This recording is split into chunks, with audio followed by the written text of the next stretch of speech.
آج ہم قرآن و سائنس کی روشنی میں ایک دلچسپ اور اہم موضوع پر بات کریں گے، یاجوج اور ماجوج۔ یہ وہ مخلوق ہے جس کا ذکر قرآن میں آیا ہے اور قیامت کی بڑی نشانیوں میں شامل ہے۔ یاجوج ماجوج کی اصل حقیقت کیا ہے، کہاں قید ہیں، ان کے ظہور سے متعلق سائنسی اور دینی پہلو کیا ہیں، کیا یاجوج اور ماجوج کا ظہور واقعی قریب ہے اور سورہ کہف میں ان کا ذکر کیوں آیا ہے، ان سب سوالات کے جوابات جاننے کے لیے بات کر لیتے ہیں مذہبی اسکالر ڈاکٹر علی وقار قادری صاحب سے۔ علی صاحب، آپ کو خوش آمدید کہتے ہیں پروگرام میں۔ سر، قرآن مجید کی روشنی میں یاجوج اور ماجوج کی اصل حقیقت کیا ہے، اور انسانوں سے یہ کوئی مختلف مخلوق ہے یا پھر انسانوں کی ہی طرح؟ بسم اللہ الرحمن الرحیم۔ دیکھیے، یہ چونکہ بڑا اہم اور بڑا کنفیوژنگ ٹاپک ہے، تو اس پر میں تھوڑی سی 2 منٹ کی مقدمہ گفتگو کرنا چاہ رہا ہوں۔ ضرور۔ قرآن مجید میں یاجوج ماجوج کا 2 مقامات پر ذکر ہے۔ اچھا، اس کے بعد احادیث میں اس پر بڑی صراحت ہے، اور بہت زیادہ اس پر احادیث میں، تقریباً حدیث کی ہر کتاب میں، کتاب الفتن میں یا جو آخرت اور قیامت کے ابواب ہیں، اس پر صراحت کے ساتھ احادیث موجود ہیں۔ ایک بات ذہن نشین رکھیں، ہمارے سامعین بھی اور ہمیں ذہن نشین رکھنی چاہیے، یہ قرآن مجید کے متشابہات میں سے ہے۔ اس تصور پر مدار نجات نہیں ہے، اس کے بارے میں پوچھا نہیں جائے گا ہم سے قبر میں حشر میں، جی یاجوج ماجوج کون تھے، آپ لوگ کیا جانتے تھے۔ یہ قرآن مجید کے متشابہات میں سے ہے، اور اس متشابہات کے متعلق عقیدہ یہ ہوتا ہے، جو اہل سنت کا ہمیشہ سے رہا ہے اور جو امت کے بڑے حصے کرا ہے، کہ جس طرح قرآن اور سنت میں آیا ہے آپ اس کو مان لیں۔ اس کی توجیحات پھر اہل علم پر یہ لازم اور واجب ہوتا ہے کہ متشابہات میں اول تو الجھے نہ، سیکنڈلی اگر الجھیں اور الجھا دیا جائے اور اسلام دشمنوں کی طرف سے اعتراضات اٹھائے جائیں، تو پھر اس دور کے اہل علم پر لازم ہے کہ اس کی ایسی توجیہ پیش کریں جس سے قرآنی نقطہ نظر بھی اس کا بھی دفاع ہو، اور جتنے اسلام پر تصورات، اسلام پر وارد ہوتے اعتراضات، وہ بھی ہٹ جائیں۔ اب ہم اس پر اس مقدمے کے بعد بات کرتے ہیں۔ اس کا علامات کبریٰ، قیامت کے علامات کے ساتھ تعلق ہے۔ پہلی قیامت کی جو بڑی علامت ہے وہ امام مہدی کا ظہور ہے، پھر دجال کی آمد ہے، پھر حضرت عیسیٰ علیہ السلام کا نزول ہے، اور پھر چلتے چلتے یاجوج اور ماجوج آئیں گے۔ یہ کون قوم ہوگی؟ جب امام مہدی اور حضرت عیسیٰ دجال کو مار دیں گے، امام مہدی کا وصال ہو جائے گا، فلسطین میں ان کی قبر انور بن جائے گی، اس کے بعد جا کے حضرت عیسیٰ پر اللہ تعالیٰ کی طرف سے وحی نازل ہوگی کہ اب میں ایک ایسی قوم کو پیدا کرنے لگا ہوں جن سے مقابلے کی تم میں سے کسی میں سکت نہیں ہے، لہٰذا تمام مسلمانوں کو لے کر اے عیسیٰ کوہ طور پر چلا جا۔ حضرت عیسیٰ علیہ السلام کوہ طور پر چلے جائیں گے، اور اس دورانیے میں یاجوج ماجوج نکل آئیں گے اور وہ پوری دنیا میں تباہی مچا دیں گے، ہر شہر میں جائیں گے۔ اس کے بعد بحیرہ تبریہ کا پانی پی لیں گے، جس پر ہم ایک پورا پروگرام کر چکے ہیں۔ چلتے چلتے چلتے بالآخر وہ اہل زمین کو ہلاک کریں گے، پھر وہ اہل آسمان کو ہلاک کرنے کی کوشش کریں گے، تیر ماریں گے، اور وہ تیر خون آلود ہو کے زمین پر گریں گے، ٹھیک ہے، حتیٰ کہ جو حضرت عیسیٰ کے ساتھ مسلمان کوہ طور پر ہوں گے، وہاں قحط سالی ہو جائے گی۔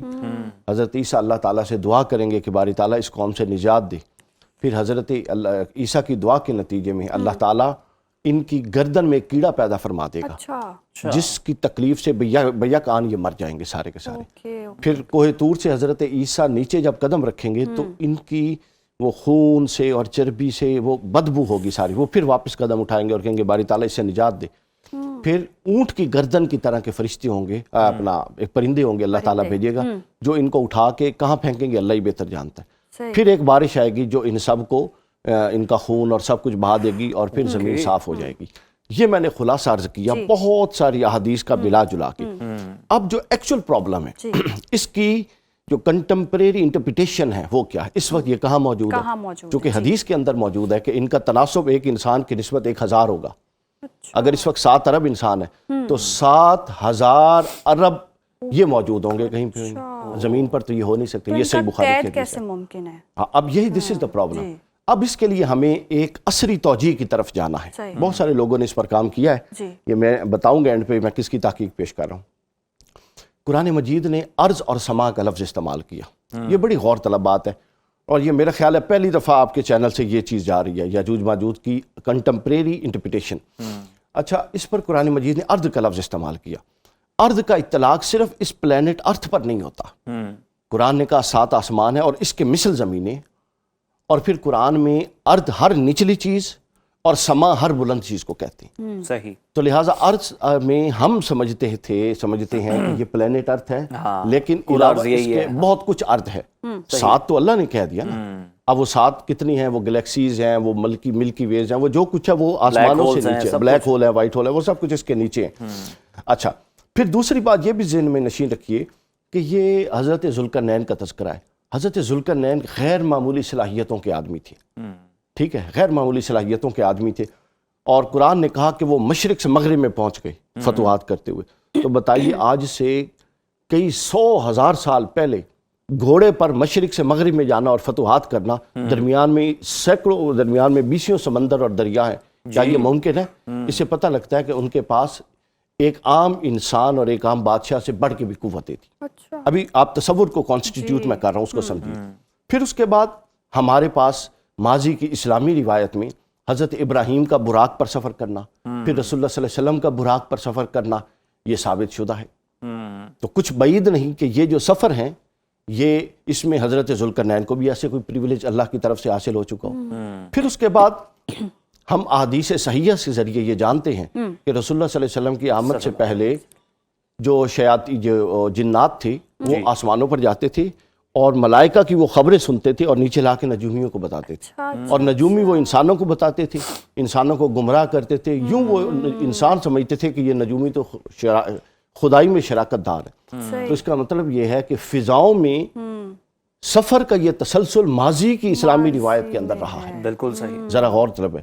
اس کے بعد یاجوج ماجوج کے حوالے سے ہے, یہ جو یاجوج ماجوج تھے, یہ تو میں نے حضرت ذوالقرنین کا آؤٹ سٹینڈنگ پرسنالٹی ہونا بیان کیا. اب یاجوج ماجوج کے بارے میں ذہن میں رکھیے, یہ بھی غیر معمولی انسان ہیں.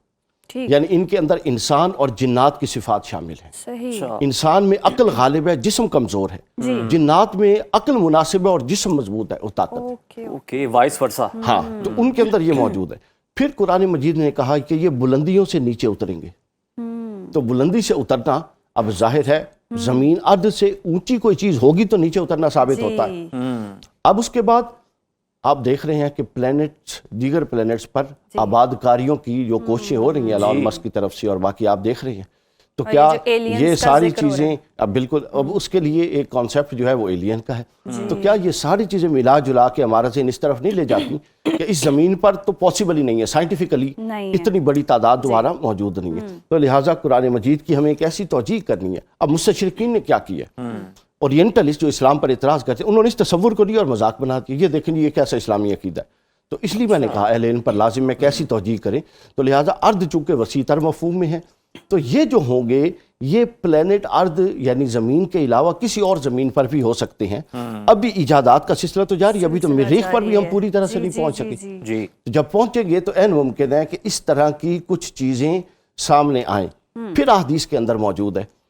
اب آپ سائنٹیفکلی بھی دیکھیں کہ جب ایک سیارے سے دوسرے سیارے میں داخل ہوتے ہیں راکٹس, تو سب سے بڑی جو ان کے باہر ایک دیوار ہے وہ سب سے بڑی ہے, ورنہ خلا میں سفر کرنا تو کوئی آج کے سائنسی دور میں مشکل ہے. تو وہ دیوار جو ہوتی ہے اس کو کراس کرنا مشکل ہے. اور حدیث کیا کہتی ہے کہ ان کی دیوار کو وہ کھرچتے ہیں, اور جب تھوڑی سی رہ جاتی ہے تو وہ کیا کرتے ہیں, تھک جاتے ہیں اور کہتے ہیں ہم صبح آ کے کریں گے. اور اگلے دن جب وہ آتے ہیں تو وہ واپس اس سے بھی مضبوط ہوئی ہوتی ہے. یہ ایگزیکٹلی گیسوں اور جو یہ سارے نائٹروجن, آکسیجن, یہ جو سائنٹیفک پروسیس ہے یہ اس کی طرف اشارہ ہو سکتا ہے سارا کا سارا. سمجھائیے ساری بات. تو اب لہٰذا ہم اب اس نتیجے پر یہ پہنچیں گے کہ, اور پھر لوہے کی دیوار, پھر قرآن کہتا ہے اس میں تانبا ڈالا ہوا, یہ سارا سائنٹیفک پروسیس ہے. تو لہٰذا ان پوری بحث کے نتیجے میں ہم یہ سمجھے کہ جو متشابہات اور غیر قطعیات ہیں, اہل علم کا حق ہے کہ وہ اس میں عصری توجیہ دیں جس سے قرآنی موقف کا بھی ڈیفنس ہو اور کوئی کراس آرگومنٹ بھی نہ ہو. تو اب اس نتیجے پر ہم یہ پہنچے کہ جو یاجوج ماجوج ہے وہ عقیدہ حق ہے چونکہ قرآن اور سنت میں آیا. یہ اس زمین کے علاوہ کسی اور پلینٹ پر موجود ہیں, اور موجود ہونا ماضی کے کرائن سے بھی ثابت ہے, کیونکہ ماضی میں انبیاء اور غیر معمولی شخصیات کو یہ تصرفات حاصل رہے, جیسا کہ میں نے مثالیں دے دی. اور ان کا پھر بلندی سے اترنا, پھر ان کا اس دیوار کو کھرچنا, یہ ساری چیزیں. اور یہ عین ممکن ہے یہ جو دیوار کو وہ دیکھ رہے ہیں کہ وہ دیوار کو کھرچتے ہیں اور نہیں, تو یہ ٹیکنالوجی کی دریافت تو ہم اپنی لگے ہوئے ہیں اور وہ اپنی لگے ہوئے ہیں نیچے آنے کے لیے.